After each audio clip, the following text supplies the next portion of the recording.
warahmatullahi wabarakatuh. Good afternoon. Let me introduce myself. My name is B.flv. Today I would like to tell you about storytelling Madam Called Ghost. This story is about a 13 years old girl goes away from home to work. Her job is to help her aunt, the old lady who lived in a April house. The girl, it's me. One day, I went to work for Madam Called. I said, oh my God, I had never left my mother or my home before. It was a long journey. I traveled by public coach to the town of the lake zone. When it got dark and the moon came up, I began to feel nervous. And finally, I arrived in front of the house with John Mulberry, who picked me up of course and the carriage. I said, it was a big and scary house. My aunt kissed me when I arrived, and she didn't smile, but she was unruly. She was tall and thin with white face and dark eyes. My aunt said, oh, you're tall for your age. Okay, follow me. This is your bedroom. Then I saw another woman sit by the fire. She was very large, and she smiled when she saw me. Her name was Miss Wyvern. Sit here and help your tea. When my aunt had gone, Miss Wyvern told me what I had to do. Madam Called, difficult lady. She is 90 years old. Yes, I had to sit in bathroom, and I wanted her. I got her food, and then when she asked me if something bad happened, I saw her ring the bell loudly. Directly, I went to bed upstairs. I lay and I thought about my new life at April house. I didn't like it much. The next day, I made lunch in my room. I said, I didn't hear a song from Madam Called. I want to see the old lady. But my aunt told to stay in room. That evening, I sat in my room again. I heard her voice. It sounded like a small bird. I couldn't understand what she said. And then I heard my aunt say, the devil cannot touch you, madam. God is watching over us. And my aunt came to the door and said to me, Madam Called, sleep at last. Don't make any noise until I get back. And then I was pretending to look at the picture in the book while closing Madam Called's bedroom. And I looked in, and I saw a very large bed with the curtain. And I put my hand between the curtain, and I opened the curtain. I saw her. She wore clothes of silver and red. Suddenly, she opened her eyes, and she sat up. She pointed her fingers at me. Why did you say I killed the boy? I began to feel nervous, and I walked backwards away from her. And suddenly, she closed the my throat. My aunt saw me and called out, and I ran in terror. I ran into Miss Wyvern's arms, and I told her about my story. And then, the next day, Miss Wyvern told me about Madam Called, and so about 70 years ago, Madam Called married with Squire Crow. The Squire's first wife had died the year before and left him a son. One day, he went fishing on the lake, but he never came home. The Squire went out to look for him, and he found his son buried alive. And the Squire put the types. Looks boy wearing a green jacket with black button, and he has green knife in his pocket. The Squire wasn't sad longer because he had another son from Madam Called. And then, after 6 months, the winter came, and Madam Called fell ill, and finally, she passed away. Afterwards, I moved into a different bedroom. I lay with the door, and I looked at the wall on the sides like a shadow. There was Madam Called. She saw something in the corner. I screamed loudly, and I ran my own room. And then I cried, don't be angry. with you, but I have just a wonderful ghost. My aunt said, "Oh, don't be alarmed. Did the ghost have a key in his hand?" "Yes, a big color key." "What is like this?" "Yes, it's what this." Next day, I back home and came the handsome man. He is about 30 years old. He is span 70. And my aunt told him about my story. And the span asked me, "Why did you see, child?" Of course, it was a dream. And we would go to that room. And the spy found the shape of the door with keyhole. And they put the door open. And then he said, there was another bell hit. "Oh, what is this?" And my aunt cried, "Come on out, sir!" And the squad laughed. "Ha ha ha ha ha! Dead cat! Ha ha ha ha ha!" Yes, they were the bodies of the child. 10 minutes later, and then for Alexa, I never saw Madame called Ghost again. And some years later, my aunt visited me and told me about the red story. The bodies belonged to the old squire first son. Madame Claus put him in that cupboard to die in the dark. No one lived in the part of the house in the spice. No one heard him shout and bang on the door. When the squire and I looked through the bodies, and we found some big mountain and clean pocket knife and some bananas. Okay, that's our story about Madam Kolgos. Thanks for the attention. Wassalamualaikum warahmatullahi wabarakatuh. With my tutup 3 for storytelling competition dalam kategori SMA. Miss Ritma itu SMA kelas 3. Dia yang bertarung di sini dari True Love.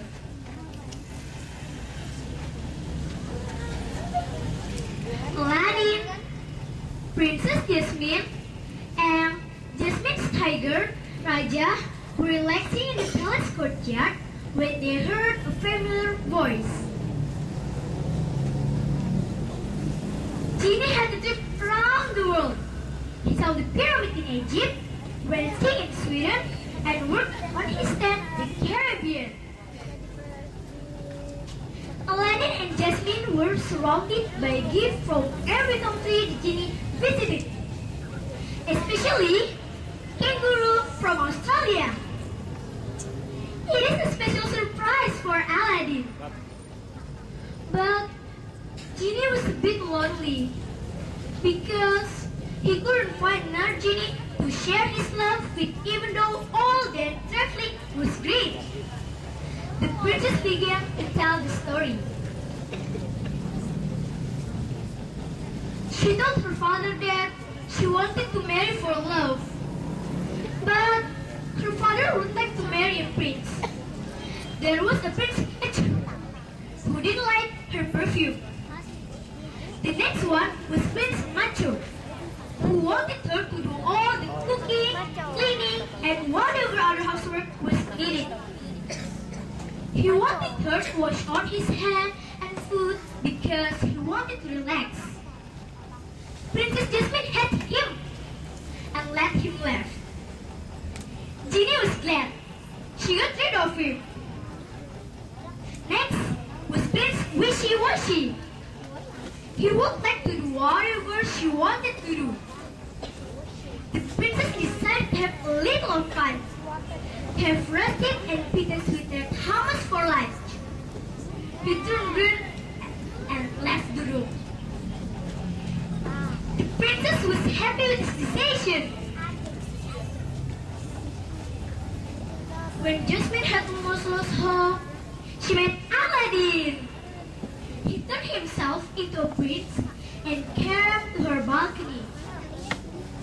He told her she should be able to decide who wanted to marry.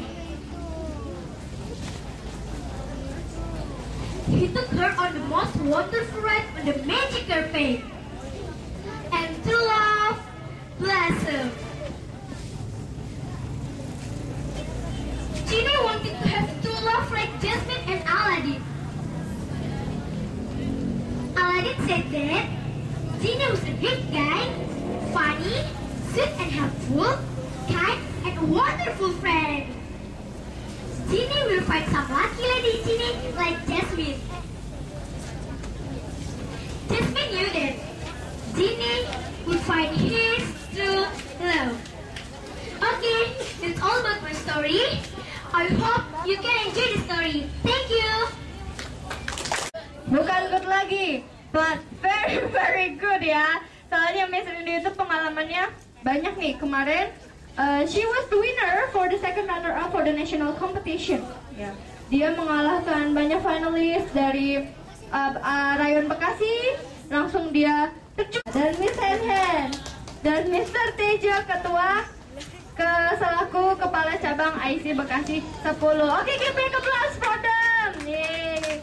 Nah, mereka akan menilai dari top. My name is Kania. I'm from S01 Batch. I'm going to tell you a story about the little brown bear. Snow White walked toward the forest with a basket. She was looking for the sweetest blackberry, berry, and raspberry she could find. She planned to make the dwarf's favorite dessert, that's called jambleberry pie.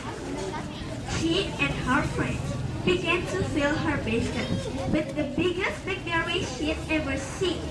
When her basket was almost full, she heard a strange noise. She and her rabbit friends looked down into a hollow in the middle of a small clearing. She peeked inside the fallen tree. A brown bear cub was trapped inside. Snow White, the princess, and her friends tried to find a way to help the bear out. Snow White told the three rabbits to tell the other animals for help. They met the bird, and the bird told the other birds, the deer, the squirrels, and the raccoons. Soon, a whole group of animals were making their way toward the bear. Snow White and her friends helped the bear in different ways. The animals began to get discouraged, but Snow White suggested to not giving up. The bird flew up to a hole and told, then pointed to a small hole. The hole grew bigger, and bigger as long as the animals worked together. The bear could come out from the hole. Everyone cheered. The bear was very hungry. Snow White just ate some of her berries. So she should pack more berries for the dwarf pie. After the bear ate, he felt more better. He looked up from the basket.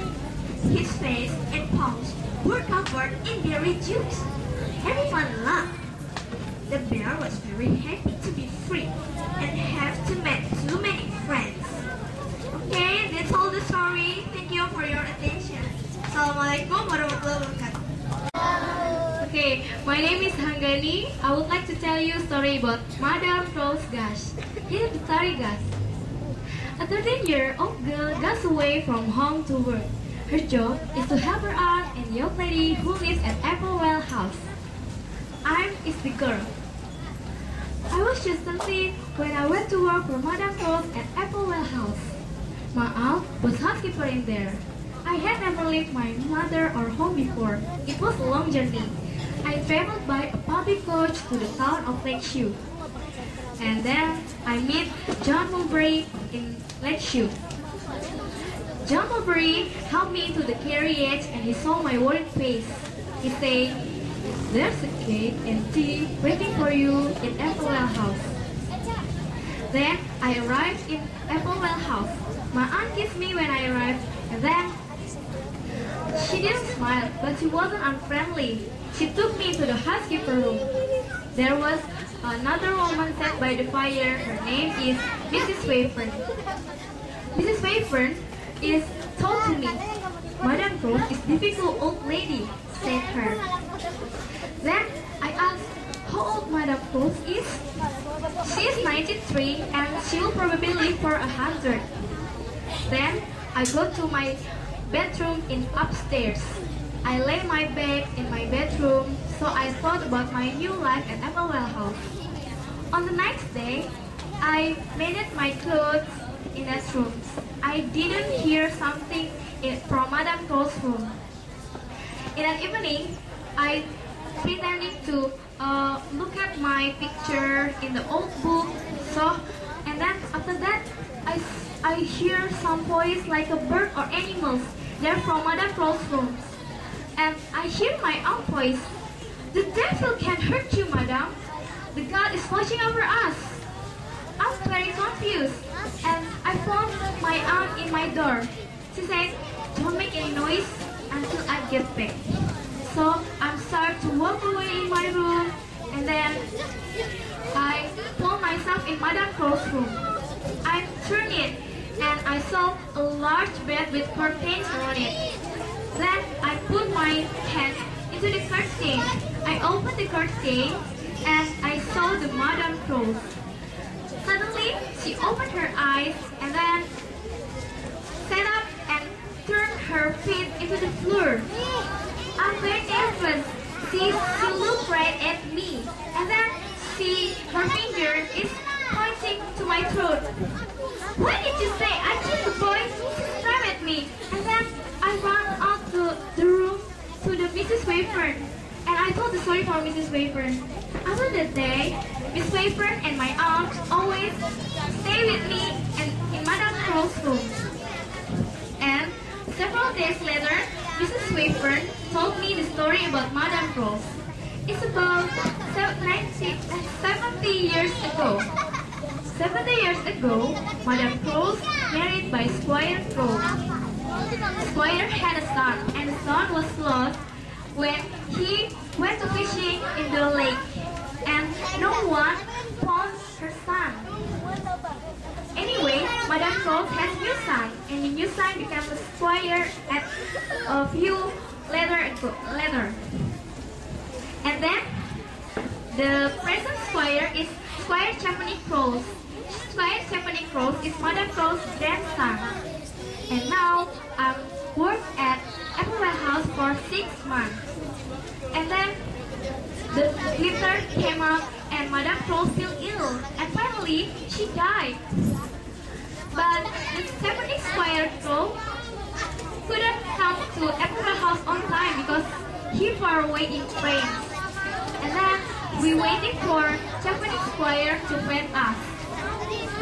On the day, I moved to another bedroom with a small size.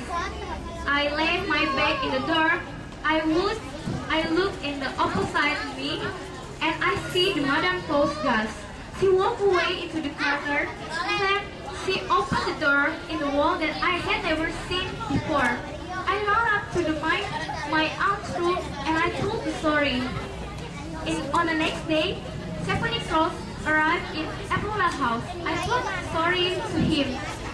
Then my aunt and Stephanie Crow asked me to join to check the room. When we checked the room, there's a pile of bombs in that room. So Squire Crow said that we will check it later, and I moved to my bedroom to prepare. I go to home, and after that, I never seen Madame Crow's ghost again. Several years later, my aunt visited me and told me that the bones of Squire Crow and the bone in that room belong to the Squire Crow first son. And that's the story about Madame Crow at Applewell House. Thank you for your attention.